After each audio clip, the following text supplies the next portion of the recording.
Praise the lord. హల్లెలూయా. మన ప్రభువును ప్రియరక్షకుడైన యేసుక్రీస్తు అతి శ్రేష్టమైన నామములో మీ అందరికీ వందనాలు తెలియచేస్తున్నాను.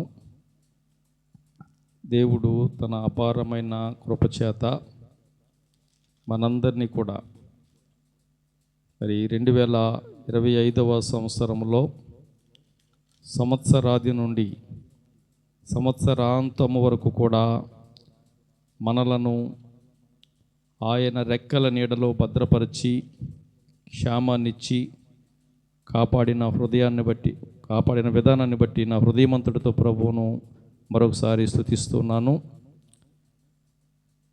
ఇంతవరకు దేవుడు చేసిన మేళ్ళన్నిటిని బట్టి ఆయన్ను స్తుతించాం.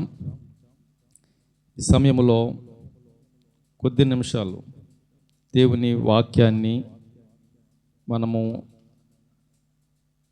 శ్రద్ధగా విందాం. పరిశుద్ధ గ్రంథములో నుండి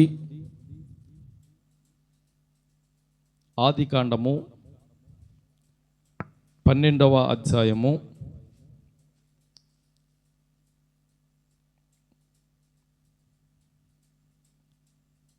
1-2 వచనాలు రోజు మన ధ్యానాంశముగా చదువుకుందాం. యెహోవా,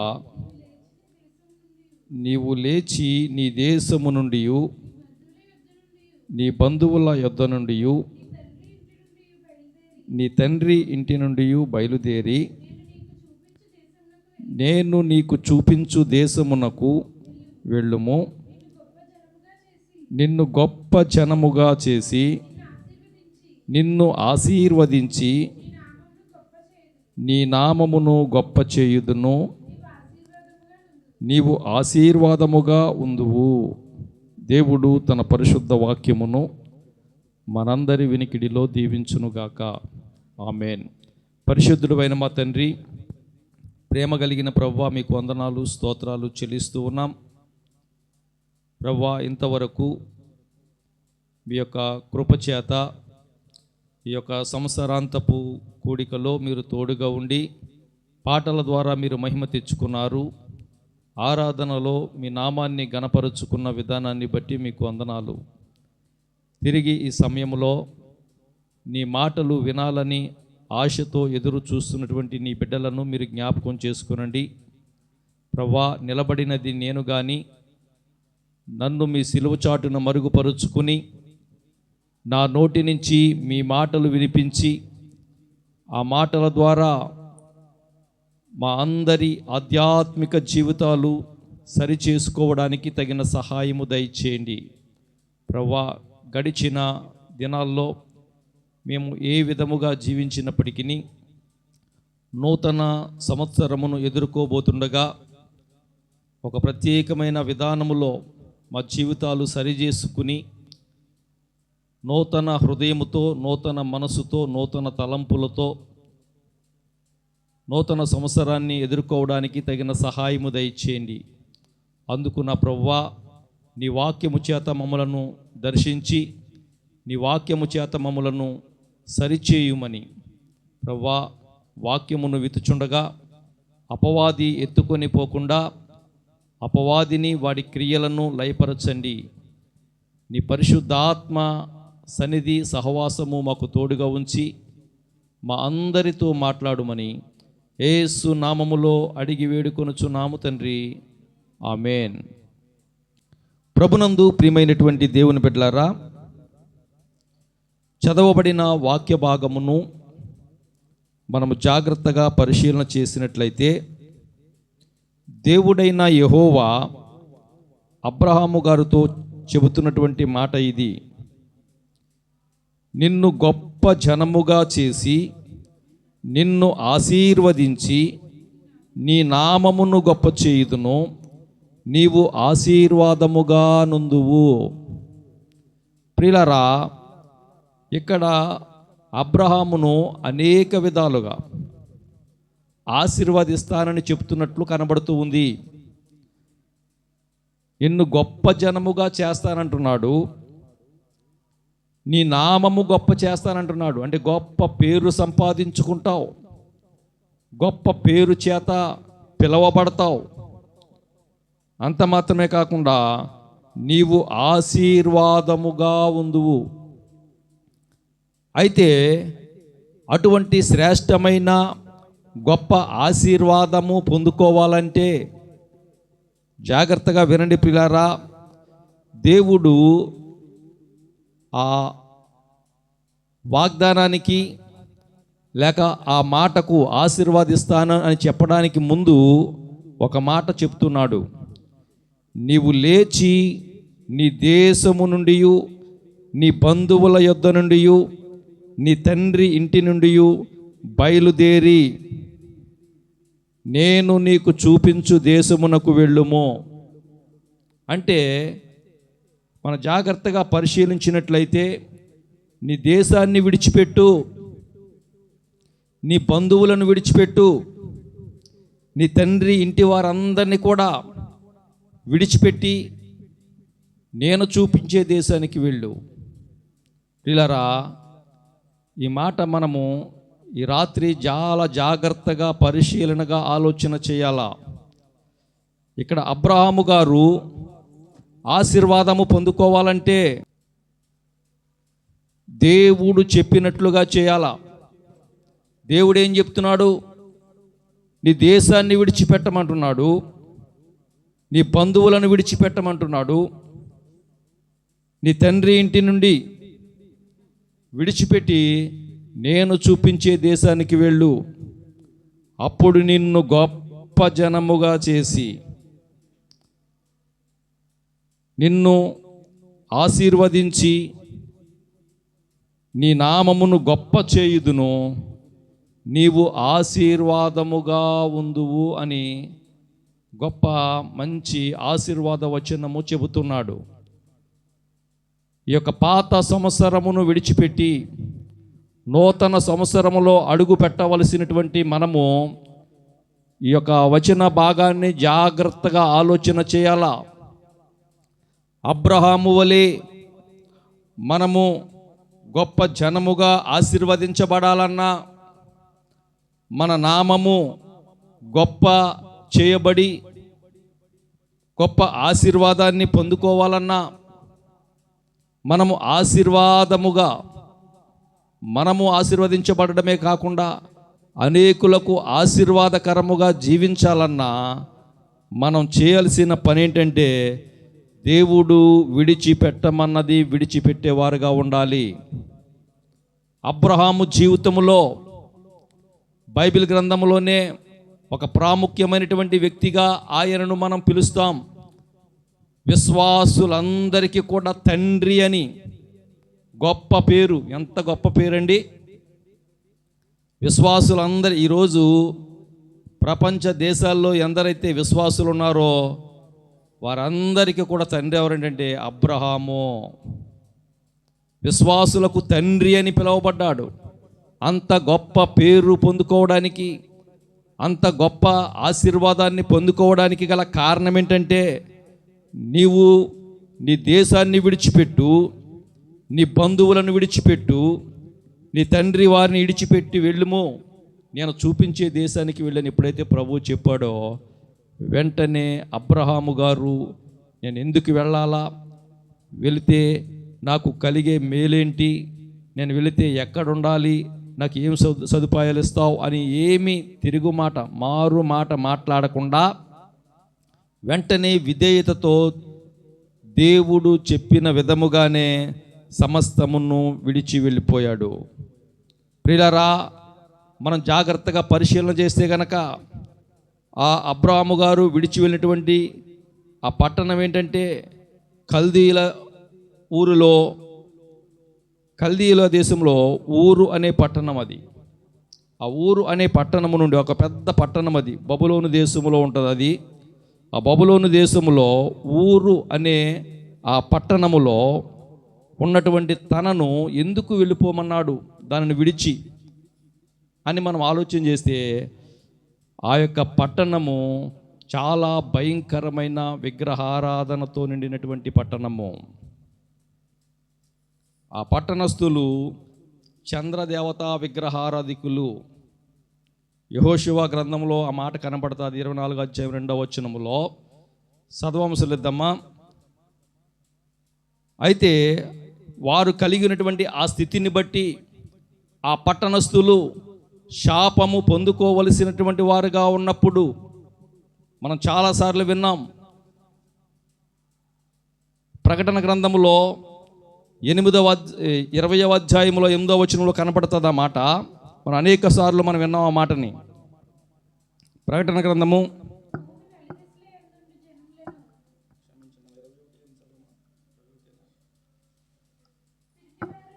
'పిరికివారును, అవిశ్వాసులను, అసహ్యులను, నరహంతకులను, వ్యభిచారులను, మాంత్రికులను, విగ్రహారాధికులందరూ, అబద్ధికులందరూ'.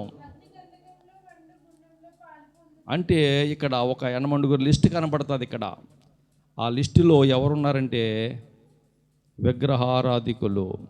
నేను చెప్పాను కదండి, ఆ కల్దీల దేశంలో ఉన్నటువంటి ఆ ఊరనే పట్టణంలో ఉన్నటువంటి ఆ ప్రజలు చంద్రదేవత విగ్రహారాధికులుగా ఉండి భయంకరమైనటువంటి పాడైపోయిన స్థితిలో ఉండి, వారి స్థితి ఎలా ఉన్నదంటే వాక్యంలో చెప్పినట్లుగా అగ్నిగుండమునకు పాలయ్యే స్థితిలో ఉన్నది. అయితే దేవుడు అబ్రహామును జ్ఞాపకం చేసుకుని, అంటే అబ్రహాము గారిలో ఉన్నటువంటి విధేయత దేవునికి తెలుసు, అబ్రహాంలో ఉన్నటువంటి ఆ లక్షణాలు తెలుసు. ఎందుకంటే మీకు అనేక సార్లు చెప్పాను, ఒకసారి బొమ్మలు అమ్మటానికి అబ్రహాము గారు వెళ్ళినప్పుడు, ఆ బొమ్మలు అమ్ముతూ ఉన్నప్పుడు ఆ పక్కన విడిచిపెట్టి మరి ఆ చిన్న బిడ్డలతో లేదా యవ్వన బిడ్డలతో ఆటలాడుతూ ఉన్నప్పుడు ఆ బొమ్మలన్నీ పగిలిపోయినాయంట. పగిలిపోయినప్పుడు చరిత్రలో వ్రాయబడినటువంటి మాటలు ఇవన్నీ కూడా. ఇంటికి వచ్చిన తర్వాత తండ్రి అడుగుతాడు, ఎరా ఆ బొమ్మలన్నీ పగిలిపోయి ఏంటంటే, నాయనా ఇవి ఒకటికొకటి నేను గొప్ప అని దెబ్బలాడుకుని, ఒకదాని కాళ్ళు, ఒకదాని చేతులు, ఒకదాని తల ఇలా ఇరిగిపోయి దెబ్బలాడుకున్నాయని చెప్పారంట. ఒరే పిచ్చోడా, అవి బొమ్మలు రా, అవి దెబ్బలాడుకో, అవి కదలవో మెదలవో అని చెప్పినప్పుడు అప్పుడు వెంటనే అబ్రహాము గారు అన్నటువంటి మాట ఏంటంటే, మరి బొమ్మలైనప్పుడు మనము ఎందుకు అమ్మాలి దీన్ని, దేవుళ్ళని ఎందుకు చెప్పాలి అని అప్పటి నుంచి సత్యాన్వేషణ ప్రారంభించాడు. సత్యాన్ని గుర్తించాడు గనక అబ్రహామును దేవుడు పిలవడం జరిగింది.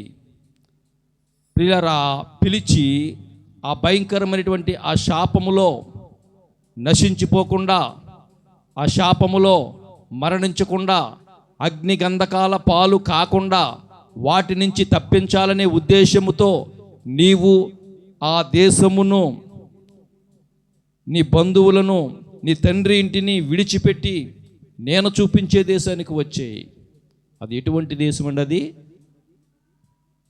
పాలు తేనెలు ప్రవహించు దేశము, అంటే పరమ కానాను. ప్రియులారా, ఎప్పుడైతే శాపకరమైనటువంటి దానిని మనం విడిచిపెట్టి బయటకు రాగలమో, వస్తామో, తప్పకుండా ఆశీర్వాదకరమైనటువంటి దానిలోనికి అడుగు పెట్టడానికి అవకాశం ఉంటుంది. ఒకవేళ ఆ శాపకరమైనటువంటి దానిని విడిచిపెట్టకపోతే గనక అది మన ప్రాణాలకే ముప్పు. మర్చిపోకూడదు ఈ విషయం. ప్రియా దేవుని బిడ్డలారా, ఒక విషయాన్ని చెప్తున్నాను వినండి. ఒక ప్రాంతంలో ఒక మరి వాగు చాలా స్పీడ్గా, ఆ వరదల వల్ల చాలా స్పీడ్గా ప్రవహిస్తూ ఉంది. ఆ ప్రవహిస్తున్నటువంటి సమయంలో మరి ఆ ప్రాంతంలో పెద్ద పెద్ద దొంగలు చెట్లు నరికి పెడుతూ ఉంటే, ఆ వాగు ఆ వరదలకి అవన్నీ కొట్టుకుంటూ వస్తే, మంచి మంచి చెట్లు ఉంటాయి కదండి, గంధం చెట్లు, ఎర్ర చందనం చెట్లు, రకరకాలే ఉంటాయి కదా, వాటన్నిటిని ఆ ప్రాంత ప్రజలకు తెలుసు గనక వాటిని చక్కగా పోగు చేసుకుంటూ ఉన్నారు. పోగు చేసుకుంటూ ఉంటే వరద పెరిగిపోతుంది, ఇంకా చాలా విపరీతమైపోయిన తర్వాత ఇంకా వడి ఎక్కువైపోయేటప్పటికి చాలా దూరం నుంచి చాలా లావుగా ఉన్నటువంటి ఒక దొంగ వంటిది వస్తుందంట. ఒక యవ్వనస్తుడు చూశాడు, అది చాలా లావుంది, చాలా ఖరీదైంది అవుద్ది, ఎలాగైనా దాన్ని సొంతం చేసుకోవాలని చెప్పి ఆ వడిగా ప్రవహిస్తున్నటువంటి దానిలో దూకి అక్కడికి వెళ్ళాడు. వెళ్ళేటప్పటికి దాని దగ్గరికి చేరుకున్నాడు. చేరుకుంటే ఆ వడి ఎక్కువగా గెంటుకుపోతుంది. ఒడ్డునటువంటి వారు, ఒరేయ్ స్పీడ్ పెరిగిపోతుంది, నువ్వు విడిచిపెట్టేయి, వచ్చేయి బయట ఒడ్డుకి, నువ్వు వెళ్ళిపోతావు, ఆ గుండంలోకి వెళ్ళిపోతావు, సుడిగుండంలోకి, నీ ప్రాణానికే ముప్పు, దాన్ని విడిచిపెట్టి వచ్చేయని కేకలు వేసి అరుస్తున్నారు. వీళ్ళారా జాగ్రత్తగా ఆలోచన చేయండి. అలా అరుస్తున్నటువంటిప్పుడు ఆ యవ్వనస్తుడు పలుకుతున్నటువంటి మాట ఏంటంటే, రే నేను ఎప్పుడో విడిచిపెట్టేశాను రా, కానీ నన్నే అది విడిచిపెట్టడం లేదు. అదేంటో తెలుసా అండి? మొసలి ఆ నీటి మీద తేలి అలా వస్తూ ఉంటే దానిని దొంగ అనుకుని, ఒక కర్ర అనుకుని వెళ్ళి దాన్ని పట్టుకున్నాడు. అది వదిలిపెడుతుందా? అది పట్టుకుంది. ప్రభునందు ప్రియమైనటువంటి దేవుని బిడ్డలారా, ఈ లోకంలో అనేకమైన వాటిని చూసి మోసపోయి వాటి వద్దకు వెళ్ళి మన జీవితాలు చాలామంది ఆ విధంగా పాడు చేసుకుంటున్నారు. అవి మనలను పట్టుకొనక ముందే మనము వాటిని విడిచిపెట్టువారుగా ఉండాలి. ఈ రాత్రి జాగ్రత్తగా ఆలోచన చేయండి. మనం ఆశీర్వదించబడాలంటే, మనము దేవుడు అనుగ్రహించే ఆ యొక్క నిత్య ఆశీర్వాదాన్ని మనం అనుభవించాలంటే గనక ఆ పాపము మనల్ని పట్టుకొనక ముందే, సంఖ్యాకాండంలో వ్రాయబడి ఉంటుంది, నీ పాపము నిన్ను పట్టుకొనును. అది మనల్ని పట్టుకొనక ముందే మనము దానిని విడిచిపెట్టేవారుగా ఉండాలి. అది పట్టుకుంటే కనుక మనల్ని ప్రాణాలు పోయేంత వరకు విడిచిపెట్టదో. ప్రభునందు ప్రియమైనటువంటి దేవుని బిడ్డలారా, అబ్రహాము గారు ఉన్నటువంటి ఆ ప్రాంతము, ఆ భయంకరమైనటువంటి స్థితిలో వారు ఉన్నప్పుడు, అగ్ని గంధకాలకు మరి పాత్రులుగా మరి నశించిపోయేవారుగా వారు ఉన్నప్పుడు, ఆ దేశాన్ని, ఆ బంధువులను, ఆ యొక్క ఇంటి వారందరినీ కూడా విడిచిపెట్టి వచ్చేమని చెప్పినప్పుడు అబ్రహాము గారు వచ్చేసారు గనక, ఆ విధముగా ఆ స్థలం నుండి విడిచి మరి కానానుకు వారు చేరుకున్నారు గనక, ప్రియ దేవుని బిడ్డలారా, తాను రక్షించబడడం మాత్రమే కాకుండా మరి అబ్రహాము గారు పొందుకున్నటువంటి ఆశీర్వాదాలు ఎటువంటి ఆశీర్వాదాలంటే, దేవుడు చెప్తాడు, ఇసుక రేణువులు చూపించి వీటిని లెక్కించగలవా, నిన్ను ఎలాగూ ఆశీర్వదిస్తాను అని. పొందుకున్నాడా? లేదండి. అటువంటి ఆశీర్వాదాలు సంపాదించుకున్నాడు. ఆకాశ నక్షత్రాలను చూపించాడు. ఆకాశ నక్షత్రాలను లెక్కించగలవా, ఆకాశ నక్షత్రముల వలె నీ సంతానం అవుతుందని చెప్పారు. అదే విధముగా అబ్రహాము గొప్ప ఆశీర్వాదాలతో నింపబడ్డాడు. కారణం ఏంటో తెలుసా? విడిచిపెట్టమన్న వాటిని విడిచిపెట్టాడు గనక. రాత్రి వాక్యం వింటున్న ప్రియ సహోదరి సహోదరులారా, ఈరోజు మనము ఆలోచన చేయవలసింది ఏంటంటే, దేవుడు విడిచిపెట్టమన్నది మనం విడిచిపెడుతున్నామా? విడిచిపెడితే గనక తప్పకుండా దేవుడు నిన్ను నన్ను ఆశీర్వాదించడానికి సిద్ధంగా ఉన్నాడు అనే విషయాన్ని మీకు తెలియజేస్తున్నాను. యెహెజ్కేలు గ్రంథంలో ఒక మాట ఉంటుంది, చూద్దాం. మనం విడిచిపెట్టవలసినవి మనం జాగ్రత్తగా పరిశీలన చేయాలా. యెహెజ్కేలు గ్రంథము 18వ అధ్యాయము, యెహెజ్కేలు గ్రంథము 18వ అధ్యాయము 31వ వచనాన్ని చదవండమ్మా.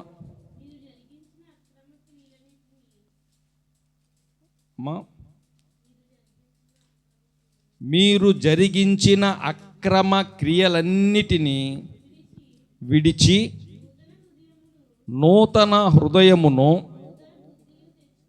నూతన బుద్ధియు తెచ్చుకొనుడి. ఇక్కడ దేవుడు తన వాక్యము ద్వారా ఈ రాత్రి మనకు తెలియజేస్తున్నటువంటి మాట ఏంటంటే, మీరు జరిగించిన అక్రమ క్రియలన్నిటినీ కూడా, అంటే మనం ఏ విషయములో అయితే అక్రమంగా ఒకవేళ ప్రవర్తించామో ఆ అక్రమ క్రియలన్నిటిని కూడా విడిచి, ఎప్పుడైతే వాటిని మనం విడిస్తామో అప్పుడు ఎలా ఉంటామంటే నూతన హృదయముతో నింపబడతాం.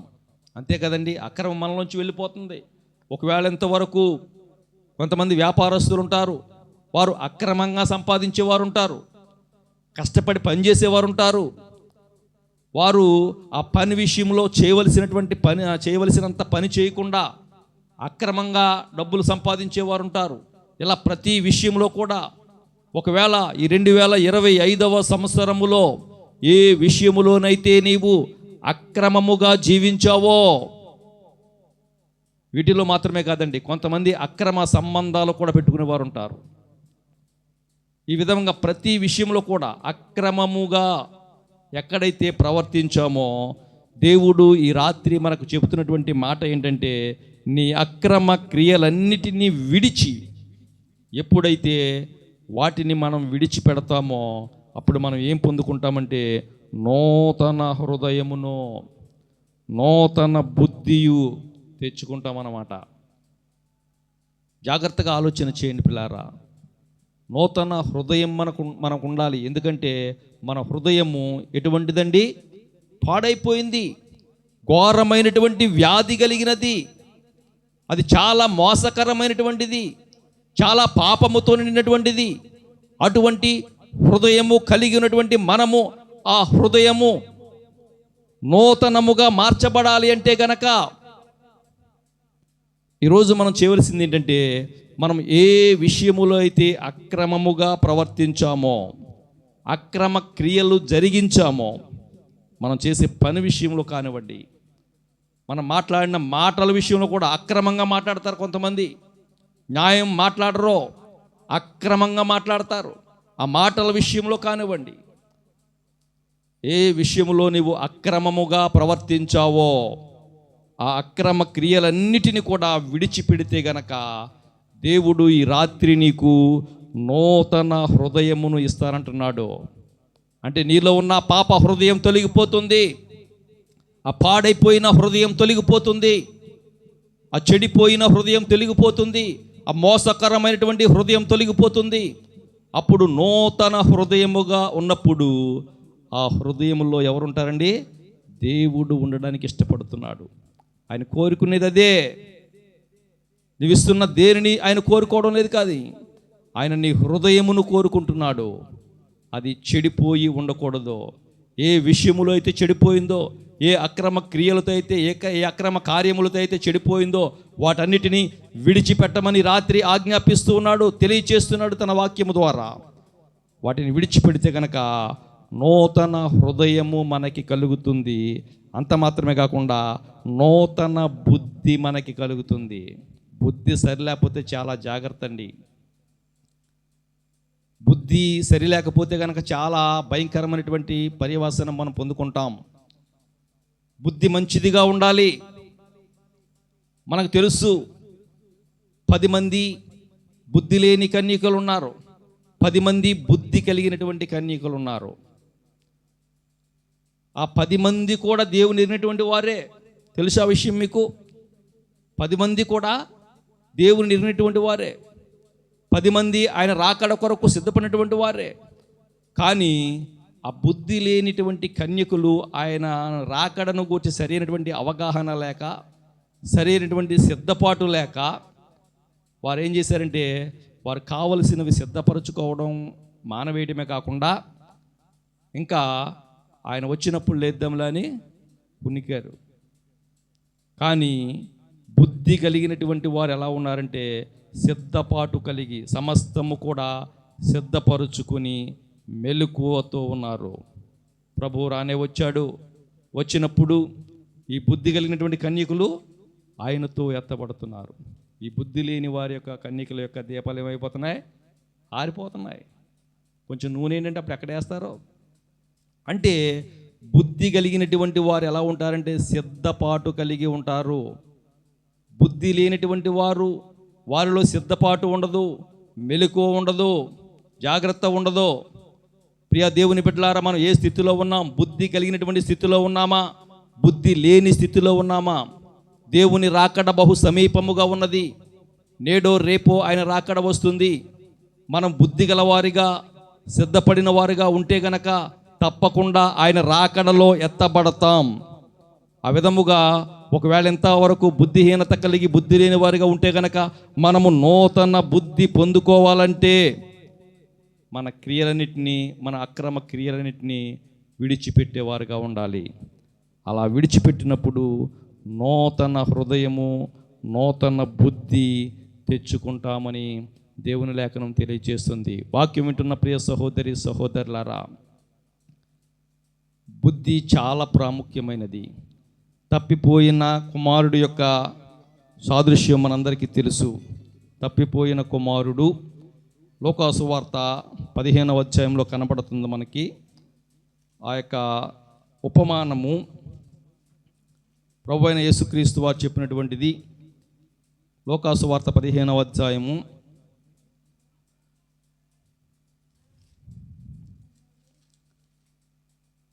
ఆ కుమారుడు బుద్ధి లేని వాడిగా ఉన్న కారణాన్ని బట్టి తన తండ్రితో తెగతెంపులు చేసుకుని, నా ఆస్తిలో నా భాగం నాకు ఇమ్మని చెప్పేసి దేశాంతరం పోవటం మనం చూస్తాం. తనకు బుద్ధి లేని కారణాన్ని బట్టి భయంకరమైనటువంటి అక్రమ కార్యాలు చేసి, భయంకరమైనటువంటి వ్యసనాలకు లోనైపోయి, వాటిని బట్టి తాను పాడైపోయినటువంటి స్థితి మనకు కనబడుతుంది. ఏ విధముగా పాడైపోయాడంటే, జాగ్రత్తగా ఆలోచన చేయండి పిల్లారా. ఎంత హీనమైనటువంటి స్థితి అంటే, చివరికి పందుల పొట్టు తినడానికి కూడా, ఆ పందులు కూడా ఊరుకునే కాదంట, పందుల పొట్టు తినడానికి కూడా అర్హత లేనటువంటి పరిస్థితి. ఎంత హీనమైపోయిందో చూడండి ఒకసారి. అటువంటి స్థితిలో ఉన్నప్పుడు వ్రాయబడినటువంటి చక్కని మాట ఏంటంటే, 15వ అధ్యాయము 17వ వచనం చదవండమ్మా. అయితే బుద్ధి వచ్చినప్పుడు, అంతకుముందు ఏం లేదంట, బుద్ధి లేదు. బుద్ధి లేదు గనకనే తాను భయంకరమైనటువంటి అక్రమ కార్యాలు చేశాడు. తండ్రితో గొడవలు పడ్డాడు అక్రమంగా, ఆస్తిని తెగతంపులు చేసుకున్నాడు అక్రమంగా, వెళ్ళిపోయి అక్రమ సంబంధాలు పెట్టుకున్నాడు. ఇంకా వ్యసనాల ద్వారా, వాటన్నిటి ద్వారా ఉన్నదంతా పోగొట్టుకున్నాడు. లేరా అటువంటి వారు? తల్లిదండ్రులేమో చక్కగా బిడ్డల కొరకు ఎంతో శ్రద్ధగా సంపాదించాలని మరి ప్రయాసపడుతూ, అనేక రకాలుగా ఇబ్బందులు పడుతూ, తెప్పలబడి వారు కష్టపడుతూ ఉంటే, చాలామంది బుద్ధి లేనటువంటి వారు ఏం చేస్తారంటే, వారి ఇష్టానుసారంగా అక్రమంగా పాడు చేసేవారు చాలామంది ఉంటారు. దానివల్ల జరిగే పర్యవసానం ఏంటంటే, ఇటువంటి హీన స్థితి వస్తుంది. పెద్దల మాట వినకుండా వెళ్ళిపోతే ఏమవుతుందమ్మా? అటువంటి హీన స్థితి పొందుకోవలసినటువంటి పరిస్థితి. ఆ తప్పిపోయిన కుమారుడు కూడా అదే విధముగా చివరికి పందుల పొట్టు తినడానికి కూడా కుదరలేదు అతనికి. అప్పుడు అయితే బుద్ధి వచ్చినప్పుడు అప్పుడు అనుకుంటున్నాడు ఏమని, నా తండ్రి యొద్ద ఎంతోమంది కూలివాండ్రకు అన్నము సమృద్ధిగా ఉన్నది, నేనైతే ఇక్కడ ఆకలికి చచ్చిపోచున్నాను. నేను లేచి నా తండ్రి యొద్దకు వెళ్ళి, తండ్రి, నేను పరలోకమునకును నీకును విరోధముగాను నీ ఎదుటను పాపము చేసి తిని, ఇక మీదట నీ కుమారుడనని అనిపించుకొనుటకు యోగ్యుడను కాను. నన్ను నీ కూలివానిలో ఒకనిగా పెట్టుకొనుమని అతనితో చెప్పుదును అనుకుని లేచి తండ్రి యొద్దకు వచ్చెను. వాడు ఇంకా దూరముగా ఉన్నప్పుడు, ప్రియులారా జాగ్రత్తగా ఆలోచన చేయాలా. కుమారుడికి అంతకుముందు బుద్ధి లేని కారణాన్ని బట్టి తండ్రి నుంచి వేరైపోయాడు. బుద్ధి లేని కారణాన్ని బట్టి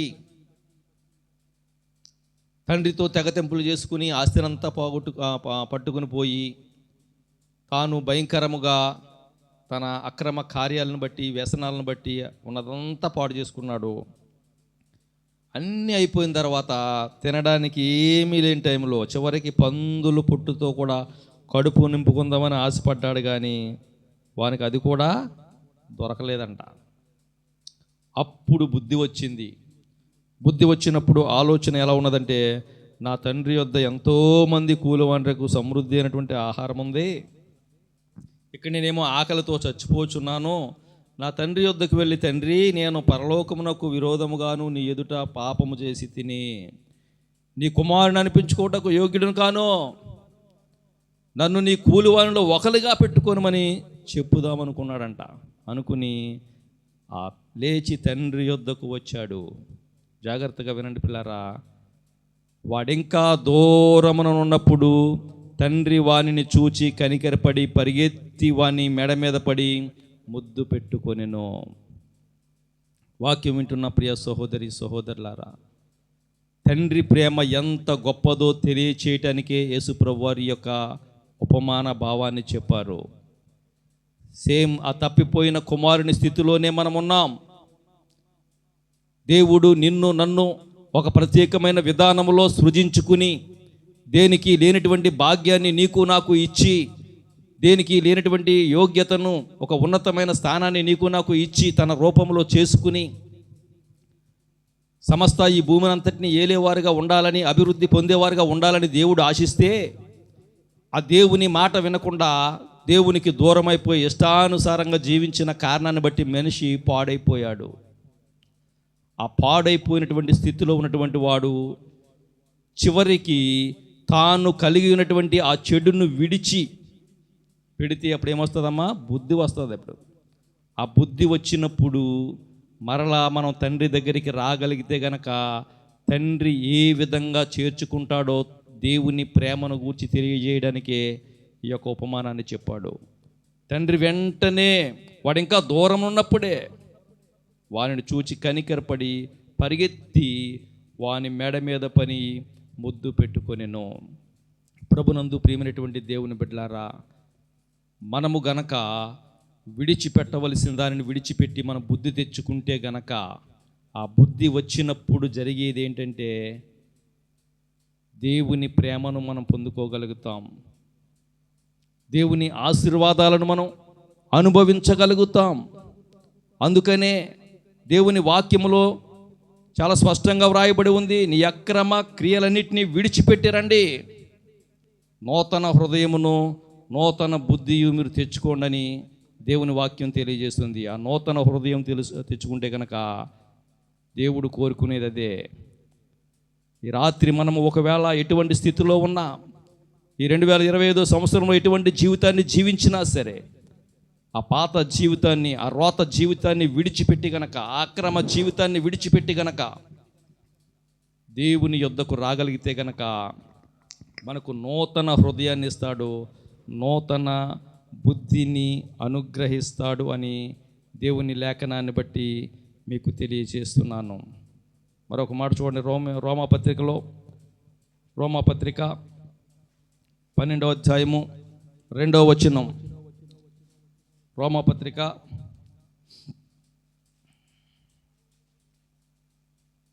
12వ అధ్యాయము 2వ వచనం. మీరు ఈ లోక మర్యాదను అనుసరింపక ఉత్తమమును అనుకూలమును సంపూర్ణములైన దేవుని చిత్తము ఏదో పరీక్షించి తెలుసుకున్నట్లు మీ మనస్సు మారి నూతన మగుట వలన రూపాంతరము పొందిడి. మనము ఈ లోక మర్యాదలను విడిచిపెట్టేసి వాటిని అనుసరించకూడదు, వాటిని విడిచిపెట్టాలా. విడిచిపెట్టి మరి ఉత్తమమైనది, అనుకూలమైనది, సంపూర్ణమైనది ఉన్న దేవుని చిత్తమేదో తెలుసుకొని, అలా తెలుసుకోగలిగినటువంటి వాడు అబ్రహాము గారు. దేవుని చిత్తాన్ని తెలుసుకున్నాడు గనుకనే ఆ లోక మర్యాదను వారి యొక్క బంధువులు ఆచరించే, వారి పితరులు ఆచరించే ఆ ఆచారాలను అనుసరించకుండా వాటిని విడిచిపెట్టి వచ్చినట్లుగా మనం చూస్తాం. ప్రియులారా, మనము ఈ లోకములో ఉన్నటువంటి ఈ లోక ఆచారాలు, మర్యాదలు, ఈ లోక మర్యాదను అనుసరించకుండా ఏది ఉత్తమమైనదో, అనుకూలమైనదో, సంపూర్ణమై ఉన్నదో ఆ దేవుని చిత్తాన్ని పరీక్షించి తెలుసుకుంటే కనుక మన మనస్సులు మారి నూతన మగుతాయి, రూపాంతరము పొందుతాయి. దేవుడు అదే కోరుకునేది. ఒకవేళ గడిచిన ఈ సంవత్సరం అంతటిలో ఏ విధముగా మనం జీవించినప్పటికీ కూడా 2026వ సంవత్సరములో అడుగుపెట్టే ముందు మన హృదయాలు నూతన పరచబడాలా, నూతన బుద్ధి మనం పొందుకునేవారుగా ఉండాలా. ఇంకా చివరిగా యెషయా గ్రంథములో ఒక మాట చూద్దాం. యెషయా గ్రంథము 61వ అధ్యాయము, యెషయా గ్రంథము 61వ అధ్యాయములో 4వ వచనం. చాలా కాలము నుండి పాడుగా ఉన్న స్థలములను వారు కట్టుదురు,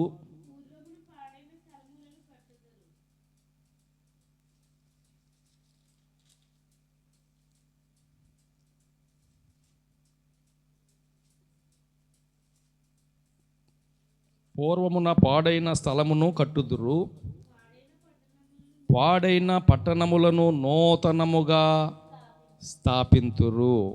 ఇవన్నీ ఎప్పుడు జరుగుతాయి? జాగ్రత్తగా ఆలోచన చేయండి.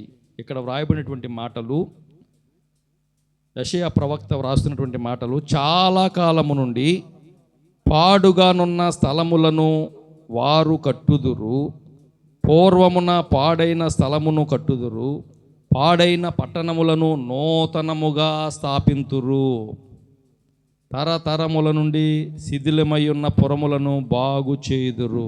ఎప్పుడు ఈ కార్యము జరుగుతుంది? జాగ్రత్తగా ఆలోచన చేస్తే ఈ మొదటి వచనములో నుంచి కూడా మనం కొన్ని విషయాలు చదివినట్లయితే, ప్రభువగు యెహోవా ఆత్మ నా మీదకు వచ్చి ఉన్నది, దీనులకు సువార్త ప్రకటించుటకు యెహోవా నన్ను అభిషేకించెను.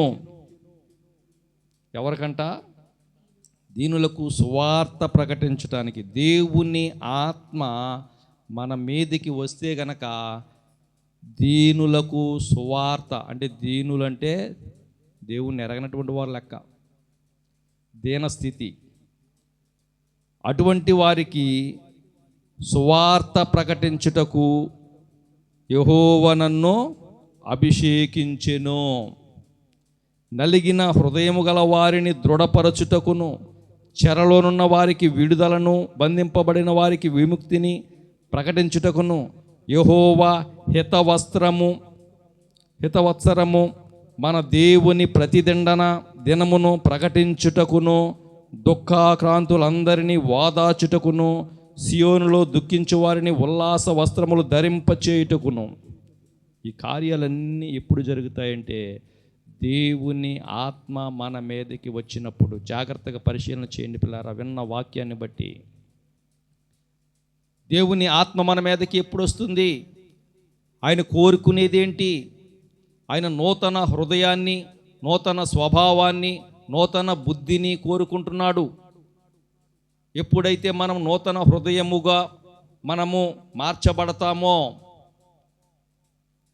మన హృదయము నూతన పరచబడతాయో, మనము నూతన బుద్ధి మనం తెచ్చుకుంటామో, అప్పుడే ప్రభువగు యెహోవా ఆత్మ మనలోనికి వస్తుంది.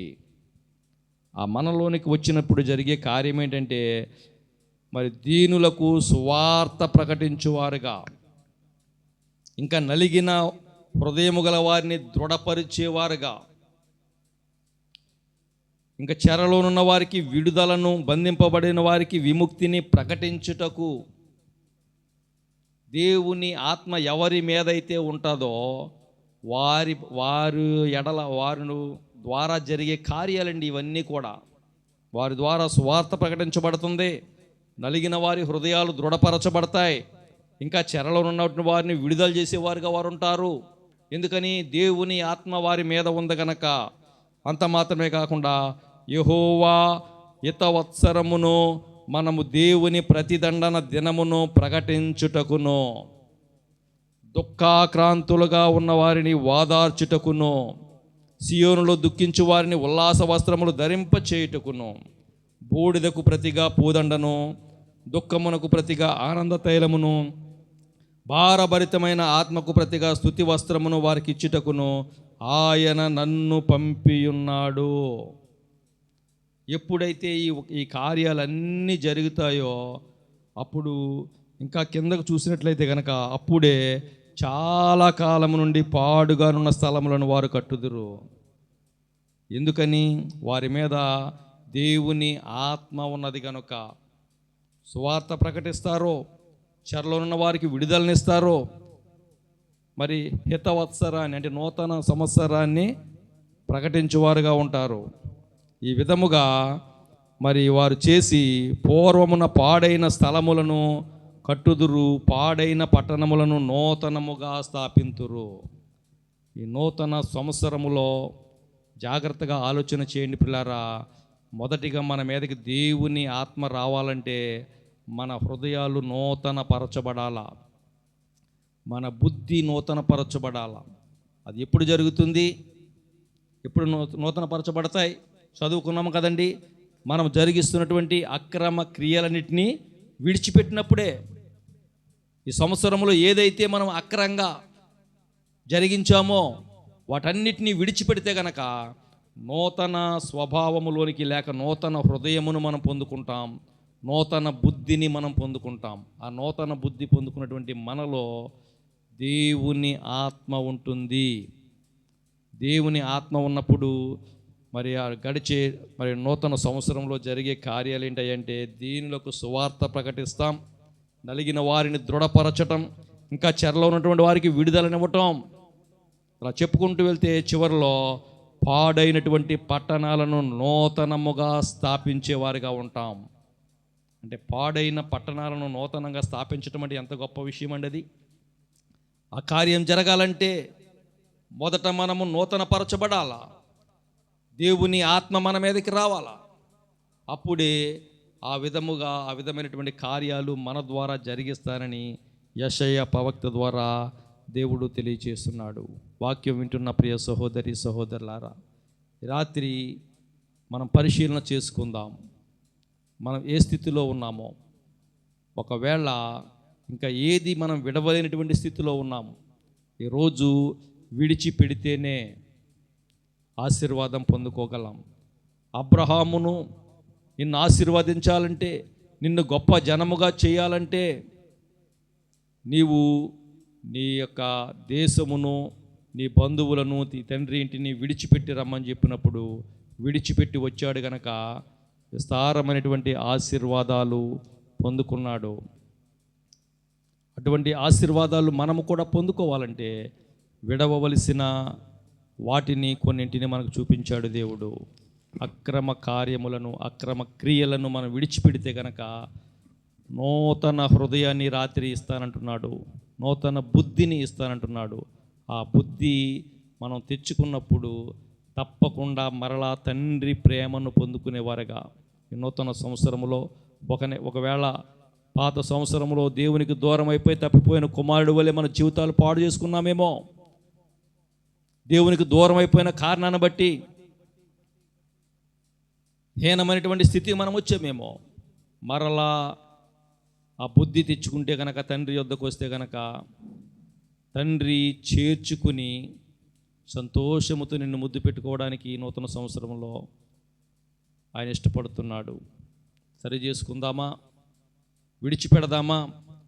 విడిచిపెట్టవలసిన వాటిని ఇప్పుడే విడిచిపెట్టి నీ అక్రమ క్రియలన్నిటినీ విడిచి వస్తే గనక నూతన హృదయాన్ని పొందుకుంటావు, నూతన బుద్ధి పొందుకుంటావు అని దేవుని లేఖనం తెలియజేస్తుంది.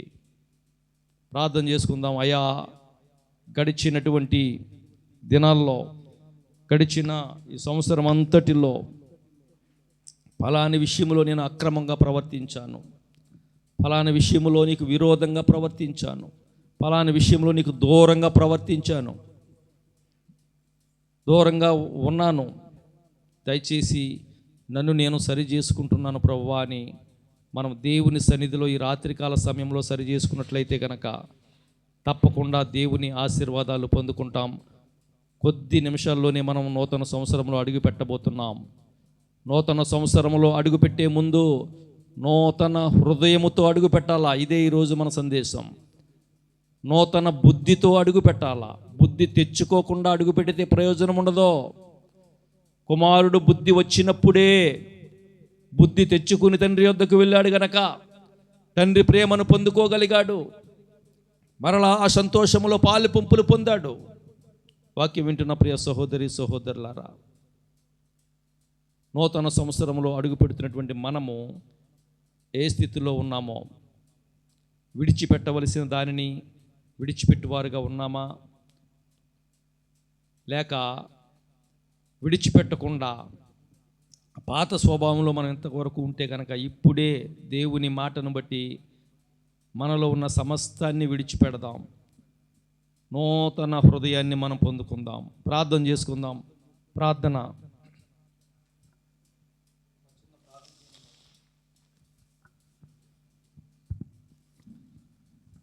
పరిశుద్ధుడైన మా తండ్రి, ప్రేమ కలిగిన ప్రభువా, మీకు వందనాలు స్తోత్రాలు చెల్లిస్తున్నాం. ఇంతవరకు నీ మాటల ద్వారా మమ్మలను బలపరిచిన విధానాన్ని బట్టి మీకు వందనాలు తండ్రి. అవును ప్రభువా, అనేక విషయాలు మీరు మాకు తెలియచేశారు.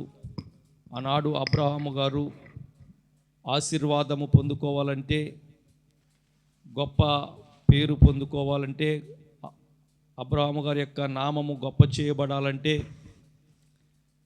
నాయన తన దేశమును బంధువులను తండ్రి ఇంటి వారందరినీ విడిచిపెట్టి రమ్మన్నావు నాయన. అలా విడిచిపెట్టాడు గనకనే ప్రభువా గొప్ప ఆశీర్వాదాన్ని పొందుకోగలిగాడు నాయన. ఈరోజు నాయన మీరు వాక్యము ద్వారా మాతో స్పష్టంగా మాట్లాడారు నాయన. ఆ యొక్క 2025 సంవత్సరంలో మేము ఎక్కడైతే ఏ విషయములో అయితే అక్రమముగా ప్రవర్తించామో నీ అక్రమ క్రియలన్నిటినీ విడిచిపెట్టి రమ్మని వాక్యం ద్వారా మాట్లాడుతున్నారు ప్రభువా. ఆ విధముగా మా అక్రమ క్రియలు విడిచిపెడితే గనక నూతన హృదయాన్ని ఇస్తానంటున్నావు, నూతన బుద్ధిని ఇస్తానంటున్నావు నాయన.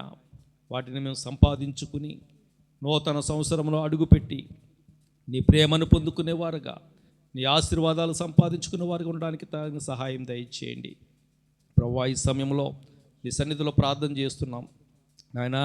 నీ సన్నిధిలో ఎవరెవరైతే వారి జీవితాలు సరి చేసుకుంటున్నారో ప్రభువా, ప్రతి ఒక్కరిని ప్రేమ చేత నాయన మీరు కనికరించండి నాయన.